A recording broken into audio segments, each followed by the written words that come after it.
Wall Street's main indexes suffered their biggest one-day percentage losses since 2020 on Thursday, the day after President Donald Trump's Liberation Day. The Dow dropped 4%, the S&P 500 shed more than 4.8%, and the Nasdaq was down 6%. Trump's Wednesday announcement of sweeping 10% tariffs on most imports and much higher duties on dozens of other countries has ignited fears of an all-out trade war and a global economic recession. Sam Stovall is chief investment strategist at CFRA Research. Well, the market is down today because the tariff announcement ended up being more extreme than most investors had anticipated.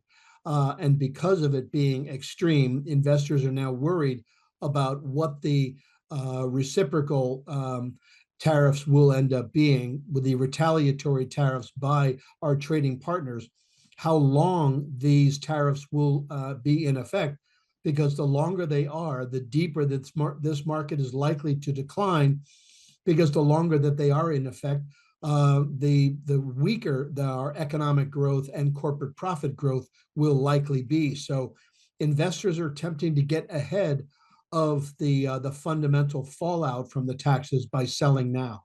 China vowed tariff retaliation, as did the European Union, which faces a 20% duty.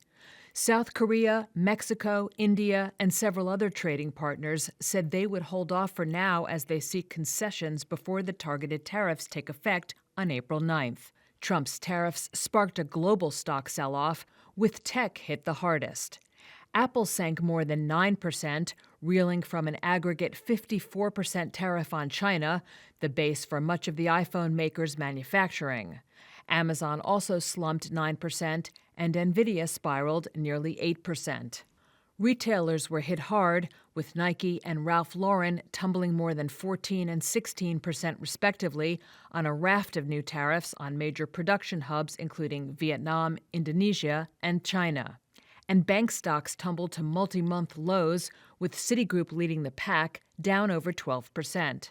The consumer staples sector was one of the few bright spots as investors sought out the traditionally defensive area. It was also buoyed on Thursday by Lamb Weston, which gained 10% after reporting earnings. Trump says the tariffs will raise revenue and create jobs in the U.S. But economists widely predict they will raise prices and cast a chill over global growth.